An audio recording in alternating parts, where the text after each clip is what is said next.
Hello बच्चों, मैं आपका गणित शिक्षक कमलेंद्र हूँ। आज हम लोग कक्षा 10 गणित के अध्याय 1 वास्तविक संख्याएं के अंतर्गत प्रश्नावली 1.2 जो कि आपकी किताब में पेज 13 पर दी गई है के अंतर्गत दी गई प्रश्न संख्या 1 के भाग 3, भाग 4 और भाग 5 के हल को समझने का प्रयास करेंगे।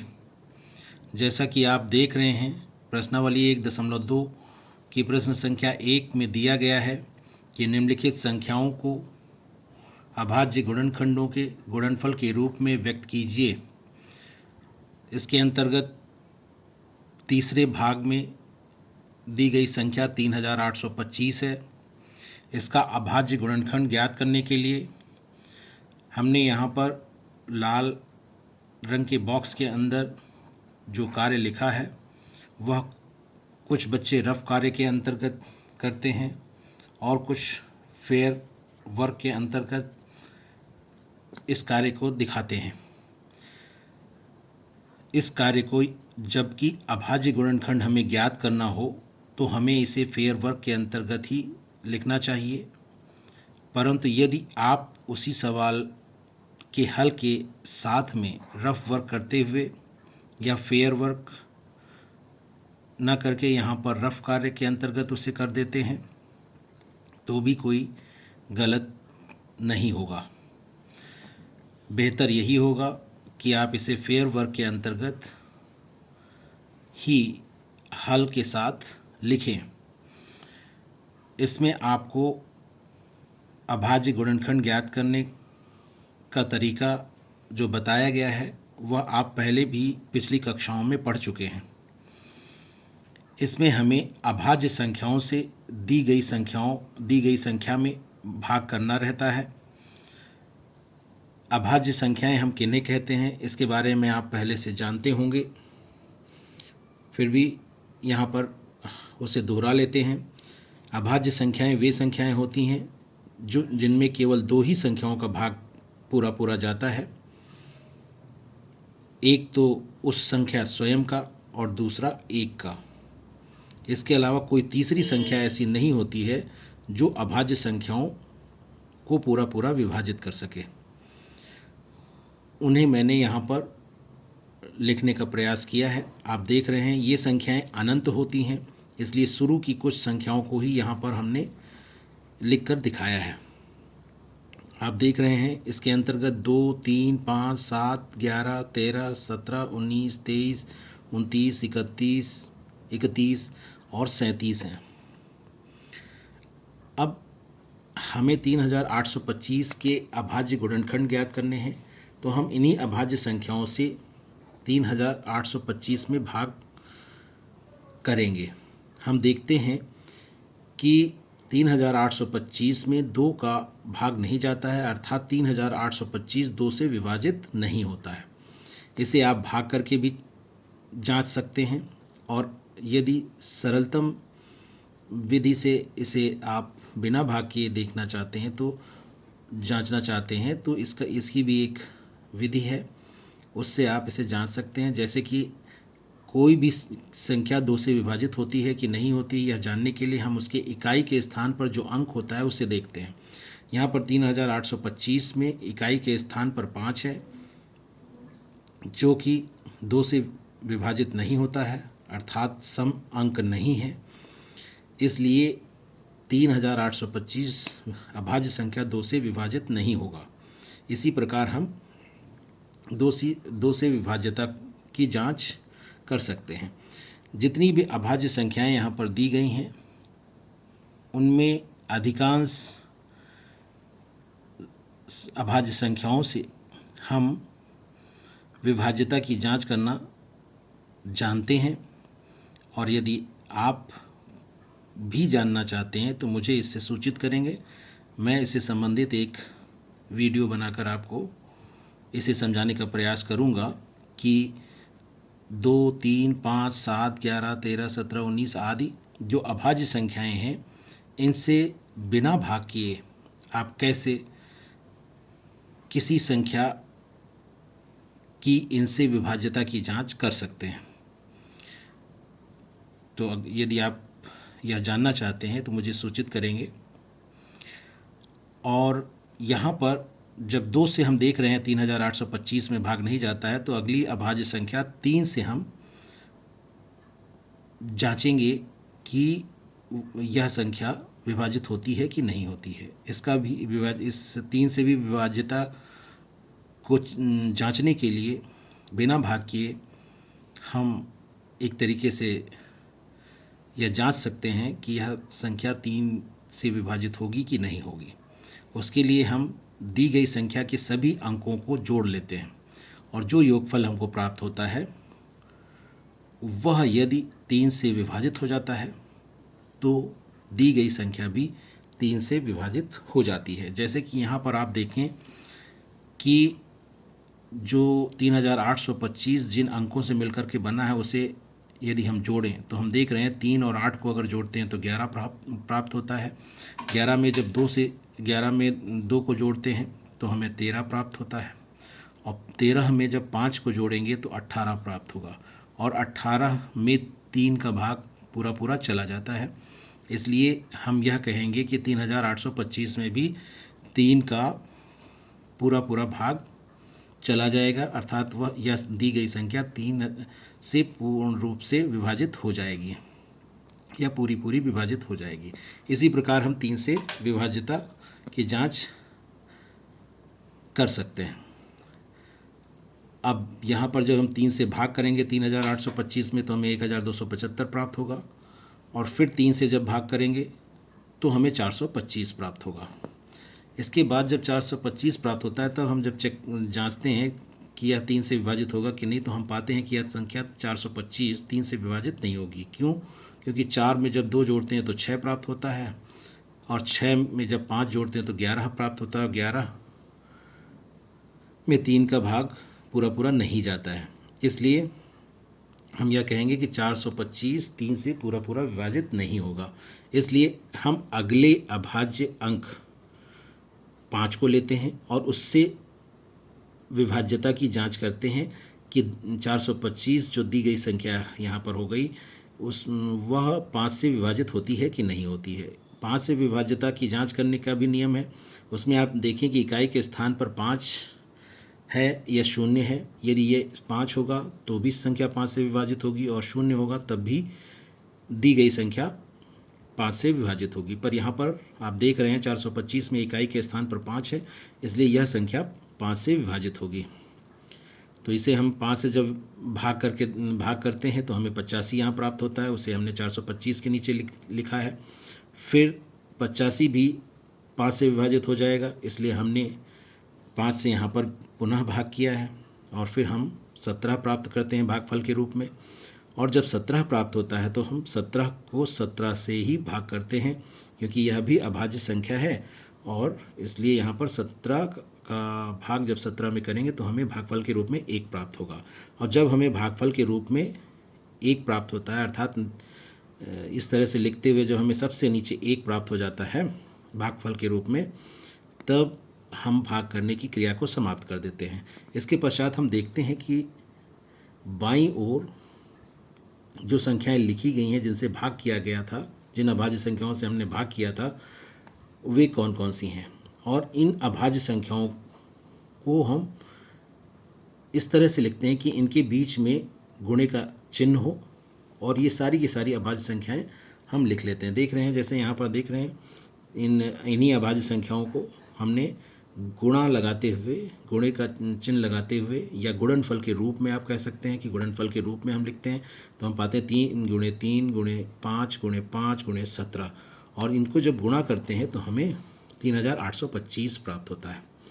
तो इस प्रकार 3825 के जो अभाज्य गुणनखंड हमें प्राप्त होते हैं वो ये प्राप्त होते हैं 3 गुणे 3 गुणे 5 गुणे 5 गुणे 17 और यही हमको यहाँ पर ज्ञात करना था। ठीक इसी प्रकार जो चौथा भाग है 5005, उसके भी अभाज्य गुणनखंड हम ज्ञात करते हैं और उसे हम यहाँ पर जैसे भाग विधि से अभाज्य गुणनखंड ज्ञात करना हमने पहले, या ये जो तीसरा भाग था वो पर 3825 का अभाज्य गुणनखंड जैसे हमने ज्ञात किया था, ठीक उसी प्रकार यहाँ पर भी भाग विधि से अभाज्य गुणनखंडों को हम ज्ञात करेंगे। तो 5005 को इस प्रकार यहाँ पर लिख लेते हैं और हम 5 से देखते हैं कि 5 से विभाजित हो जाती है, इसलिए 5 से यहाँ पर भाग करते हुए दिखाया गया है, 1001 आता है। फिर 7 से विभाज्यता की भी जांच की जाती है, लेकिन उसका तरीका थोड़ा सा जटिल है, इसलिए आप यहाँ पर सीधे सीधे भाग करके देख लें कि कैसे इसमें भाग जा रहा है कि नहीं जा रहा है। आप भाग करके देखेंगे तो आप पाएंगे कि भागफल के रूप में 143 आता है। और फिर जब 143 आता है तब 11 से विभाज्यता की भी जांच आप कर सकते हैं। 11 से विभाज्यता की जांच थोड़ा सा सरल है। उसमें आप क्या करते हैं कि सम स्थान पर जो अंक होते हैं उन्हें जोड़ लेते हैं और विषम स्थान पर जो अंक होते हैं दी गई संख्या में उन्हें जोड़ लेते हैं और उनका अंतर लेते हैं। अगर अंतर 11 से विभाज्य होता है तो दी गई संख्या भी 11 से विभाजित हो जाती है। तो यहाँ पर अगर आप देखें तो पहले स्थान पर 1 अंक है और तीसरे स्थान पर 3 है। तो विषम स्थानों पर जो अंक हैं उन्हें अगर हम जोड़ें तो 1 और 3 को जोड़ेंगे तो 4 प्राप्त होगा, और सम स्थान अर्थात दूसरे स्थान पर जो अंक है, सम स्थान केवल एक ही है, दूसरा स्थान, तो वहाँ पर केवल एक अंक जो लिखा हुआ है उसी को हम लेंगे 4। तो इस प्रकार जो पहले विषम स्थानों के अंकों का योग 4 आया था उसमें से हम सम स्थानों के अंकों का योग या अर्थात 4 जब घटाएंगे तो 0 आएगा, और 0 में 11 का भाग पूरा पूरा चला जाता है।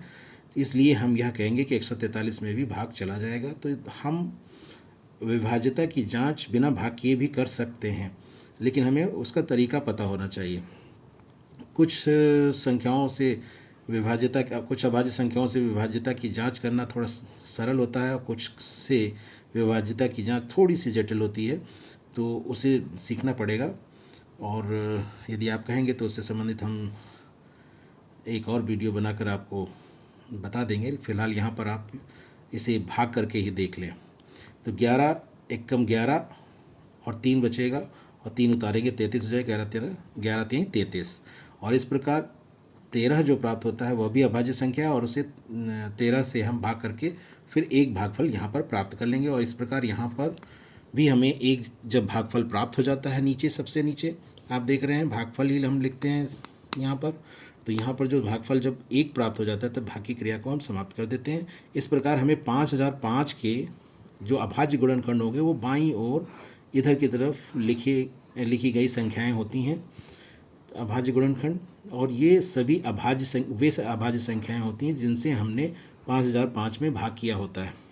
और इन्हें हम गुणे के साथ इन अभाज्य संख्याओं के बीच में गुणे का चिन्ह लगाते हुए जब इन्हें लिखते हैं तो ये ही अभाज्य संख्याएं गुणनफल के रूप में हमको प्राप्त हो जाती हैं। और वो हमने यहाँ पर लिखा हुआ है, देख रहे हैं आप, 5005 बराबर 5 × 7 × 11 × 13, यानी सभी वे अभाज्य संख्याएं जिनसे हमने 5005 में भाग किया था उनके बीच में हमने यहाँ पर गुणे का चिन्ह लगा दिया और यह एक गुणनफल के रूप में यहाँ पर हमें 5005 प्राप्त हो जाता है। और ये चूँकि सभी की सभी संख्याएं अभाज्य संख्याएं हैं इसीलिए हम इन्हें कहते हैं कि ये अभाज्य गुणनखंड हैं और यहाँ पर गुणे की संक्रिया के साथ हैं, इसलिए गुणनखंड कहलाते हैं। और इनका गुणनफल 5005 है यहाँ पर। तो हम यहाँ पर हमने देखा कि 5005 को अभाज्य गुणनखंड के रूप में हमने कैसे लिखा। ठीक इसी प्रकार पहले प्रश्न के 5वें भाग को भी हम हल करते हैं। यहाँ पर दी गई संख्या 7429 है और इसका अभाज्य गुणनखंड ज्ञात करने के लिए हम 7429 को इधर लिखते हैं और फिर भाग विधि से देखते हैं कि 7429 में किस अभाज्य संख्या का भाग जाता है। तो हम शुरू की जो अभाज्य संख्याएं हैं 2 3 5 7 11 और 13 से जब भाग करते हैं तो पाते हैं कि 7429 में इनका भाग नहीं जाता है। फिर 17 से जब देखते हैं तो 17 का भाग इसमें पूरा पूरा चला जाता है, इसलिए हम 17 से जब 7429 में भाग करते हैं तो भागफल के रूप में हमें 437 प्राप्त होता है।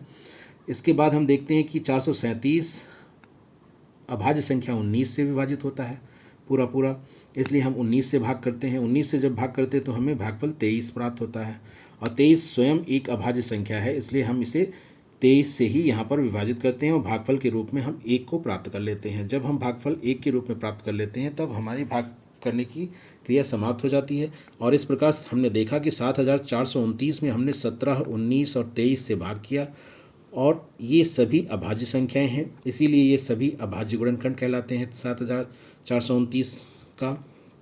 और इन्हें हम गुणे के इन सभी अभाज्य संख्याओं के बीच में गुणे का चिन्ह लगाते हैं, अर्थात 17 गुणे 19 गुणे 23 के रूप में हम 7429 को लिखते हैं।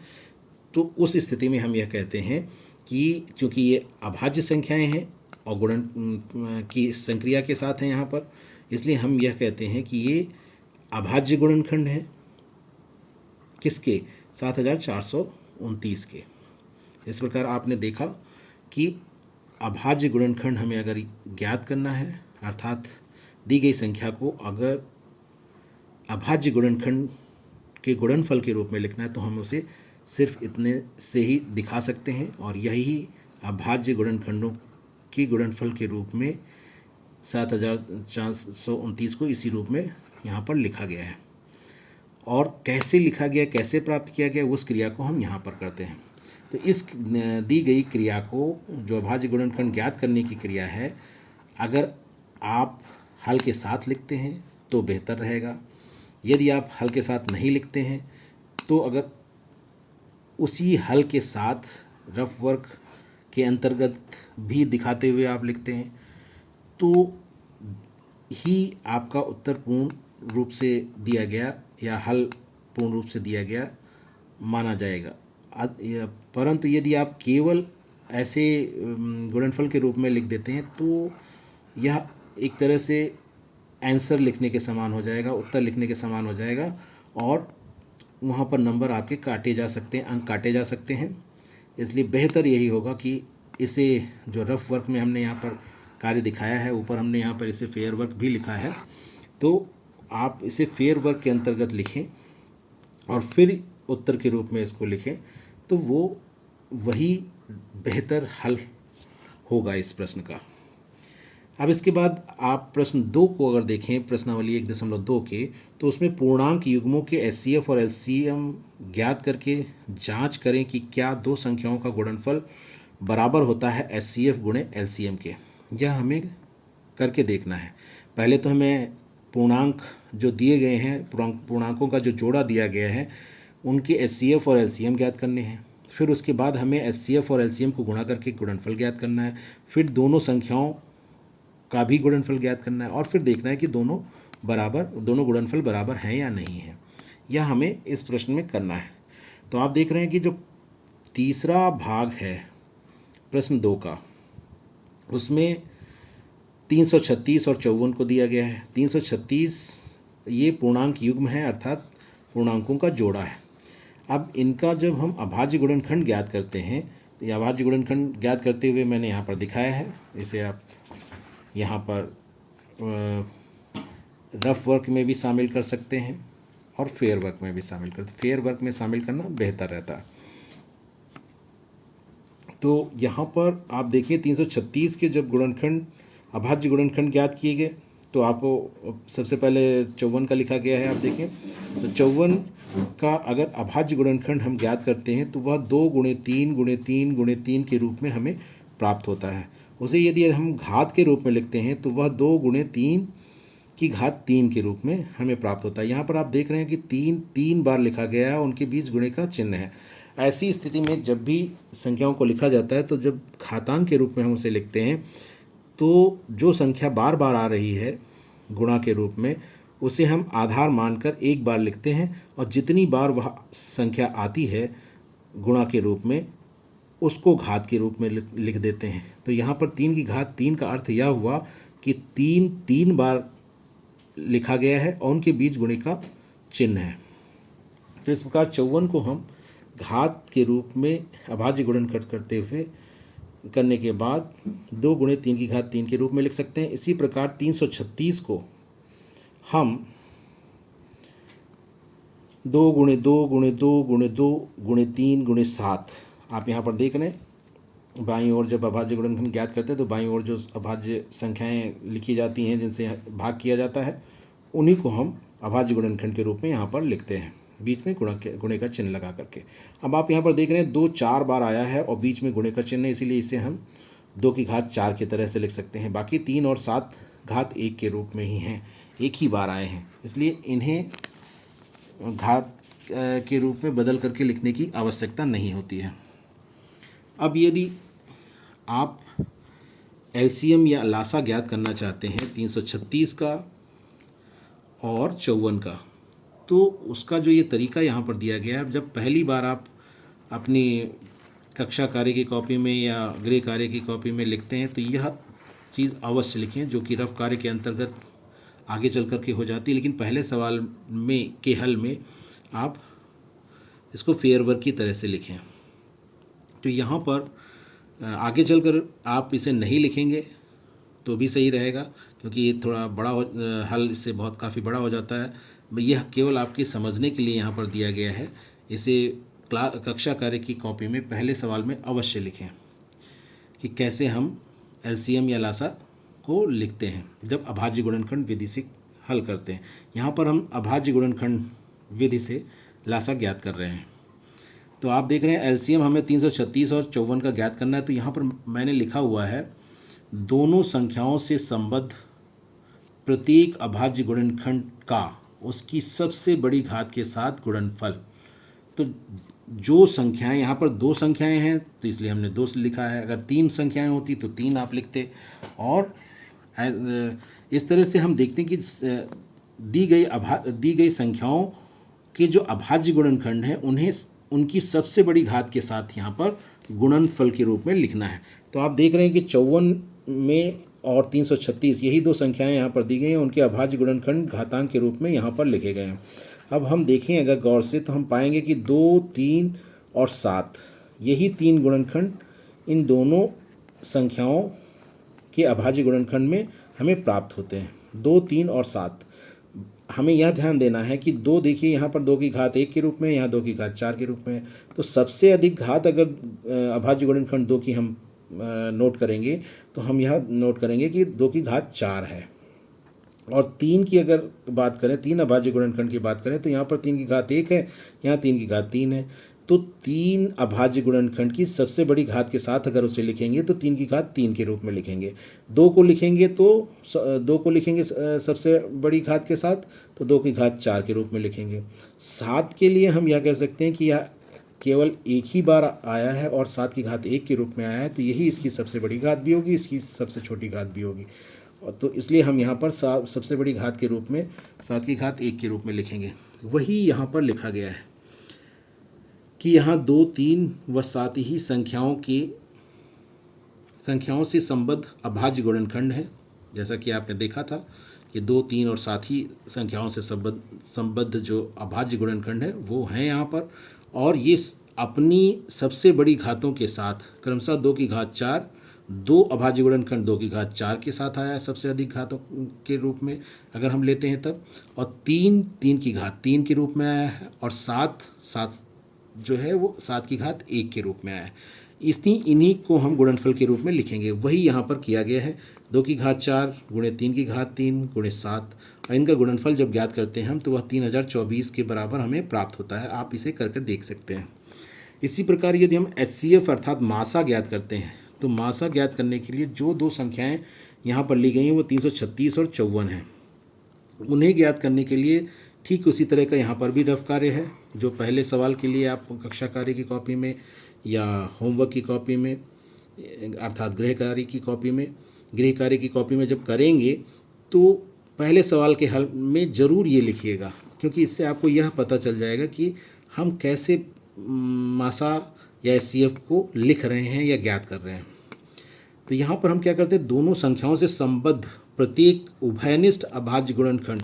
यहाँ पर आपको ये ध्यान देना है कि एलसीएम में हमने क्या किया, एलसीएम में हमने किया कि प्रत्येक अभाज्य गुणनखंड को लिखा, चाहे जो भी गुणनखंड आया, अभाज्य गुणनखंड आया है दोनों संख्याओं में, हमने सभी अभाज्य गुणनखंडों को लिखा है, किसी को छोड़ा नहीं है। लेकिन और यहाँ पर सबसे बड़ी घात के साथ गुणनखंडों को अभाज्य गुणनखंडों को लिखा गया था गुणनफल के रूप में।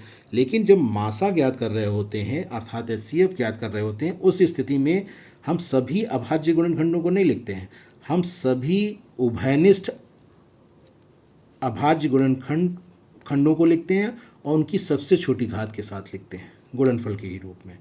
वहाँ भी गुणनफल के रूप में लिखा गया था, यहाँ भी गुणनफल के रूप में लिखा गया।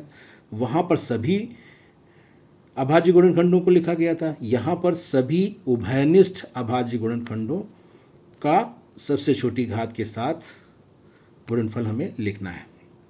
तो अगर हम यहाँ पर देखें 54 और 336 को जब हम घातांक के रूप में अभाज्य गुणनखंडों को लिखते हैं, तो यदि हम देखें तो यहाँ पर दो गुणनखंड ऐसा है जो 54 का भी गुणनखंड है, अभाज्य गुणनखंड है, और 336 का भी है। और इसमें सबसे छोटी घात इस अभाज्य गुणनखंड 2 की कौन सी है? 2 की घात 1। तो हमें मासा ज्ञात करते समय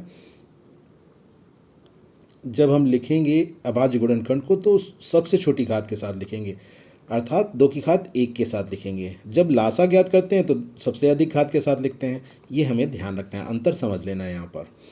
और दूसरा जो उभयनिष्ठ गुणनखंड, इसे हम कहेंगे उभयनिष्ठ गुणनखंड, अर्थात दोनों में जो है, जो सब में है, ऐसा भी कह सकते हैं। कई संख्याएं होती तो कई संख्याओं में होता। तो उभयनिष्ठ को की अंग्रेजी होती कॉमन। हम लोग ज़्यादातर कॉमन शब्द का प्रयोग करते हैं। तो कॉमन का अर्थ ही यह होता है जो सब में है, उभयनिष्ठ है। तो यहाँ पर 2 पहला अभाज्य गुणनखंड है जो दोनों ही संख्याओं के अभाज्य गुणनखंड में उपस्थित है और उसकी सबसे छोटी घात 2 की घात 1 है। तो मासा ज्ञात करते समय हम 2 की घात 1 ही लेकर या लिखेंगे, 2 की घात 1 ही लिखेंगे। और दूसरा जो उभयनिष्ठ अभाज्य गुणनखंड या कॉमन गुणनखंड है वह 3 है। यहाँ पर आप देख रहे हैं, तो 3 को हम लिखेंगे लेकिन उसकी सबसे छोटी घात के साथ लिखेंगे, अर्थात 3 की घात 1 के रूप में। यहाँ पर आप देख रहे हैं तो यहाँ पर 3 की घात 3 है, यहाँ 3 की घात 1 है। तो सबसे छोटी 3 की घात कौन सी हुई? 3 की घात 1 हुई। तो हम 3 जो कि अभाज्य गुणनखंड है उसको उसकी सबसे छोटी घात अर्थात 3 की घात 1 के साथ मासा ज्ञात करते समय लिखेंगे। इसके अलावा और कोई भी ऐसा गुणनखंड नहीं है जो उभयनिष्ठ हो या कॉमन हो। 7 आया है तो केवल 336 में अभाज्य गुणनखंड के रूप में आया है, 54 में नहीं है, इसलिए 7 उभयनिष्ठ अभाज्य गुणनखंड नहीं हुआ, इसलिए हम इसे नहीं लिखेंगे। यहाँ पर हम इसे छोड़ देंगे। तो वैसे ही यहाँ पर आप देख रहे हैं लिखा गया है कि यहाँ 2 व 3 ही संख्याओं से संबद्ध उभयनिष्ठ अभाज्य गुणनखंड है और ये अपनी सबसे छोटी घात के साथ क्रमशः 2 की घात 1 व 3 की घात 1 ही हैं। तो इसे आपको समझ लेना है। इसीलिए यहाँ पर जब HCF ज्ञात किया गया है तो इन्हें 2 गुणे 3 के रूप में लिखा गया है, अर्थात 2 गुणे 3 बराबर 6। इस प्रकार से HCF या मासा 336 और 54 का हमें 6 प्राप्त हो जाता है। अब हम दोनों संख्याओं का गुणनफल ज्ञात करते हैं, क्योंकि हमें यहाँ पर प्रश्न में यह बताया गया है कि हम यह भी देखें, HCF और LCM तो ज्ञात करें ही, साथ ही साथ हम यह भी देखें कि दो संख्याओं का गुणनफल क्या HCF और LCM के गुणनफल के बराबर है, यह भी देखना है। तो इसीलिए हम यहाँ पर दोनों संख्याओं का गुणनफल ज्ञात करते हैं। 336 और 54 का गुणनफल 18,144 हमें प्राप्त होता है। घातांक के रूप में अगर आप इनकी गुणा करते हैं, क्योंकि अभाज्य गुणनखंड आपको इनके पता है, तो उन्हें आप इस रूप में लिख सकते हैं। बिना गुणनफल ज्ञात किए सीधे घातांक अभाज्य गुणनखंडों को घातांक के रूप में लिखकर उनकी गुणा करके भी हम इसे हल कर सकते हैं। और यहाँ पर देखिए HCF अर्थात मासा 336 और 54 का, और LCM भी 336 और 54 का, दोनों के बीच गुणे का चिन्ह है, अर्थात यहाँ पर हम इन्हें लिखेंगे HCF यहाँ पर आपने ज्ञात किया है 6 और LCM आपने ज्ञात किया है 3024। इन दोनों को जब गुणा करेंगे तो आप 18,144 प्राप्त करेंगे। और जब घातांक के रूप में गुणा करेंगे तो आपको 2 की घात 5, 3 की घात 4, 2 की घात 5 गुणे 3 की घात 4 गुणे 7 प्राप्त होता है। और जब दोनों संख्याओं का गुणनफल ज्ञात करते हैं तो वह भी हमें 2 की घात 5 गुणे 3 की घात 4 गुणे 7 के रूप में प्राप्त होता है। तो चाहे जिस तरह से आप गुणनफल ज्ञात करें, आप यह पाएंगे कि 336 और 54 का जो मासा है अर्थात HCF है, और 336 और 54 का जो लासा है अर्थात LCM है, दोनों को अगर गुणा किया जाता है तो जो हमें गुणनफल प्राप्त होता है वह गुणनफल वही होता है जो कि 336 और 54 दोनों को गुणा करने पर हमें प्राप्त होता है। तो इस प्रकार आपने देखा कि प्रश्नावली 1.2 की प्रश्न संख्या 1 और प्रश्न संख्या 2 के जिन भागों को हमने इस वीडियो में हल करते हुए सीखा है, वे यदि आप उसमें आपको यदि कहीं कोई परेशानी आती है तो आप मुझसे पूछ सकते हैं।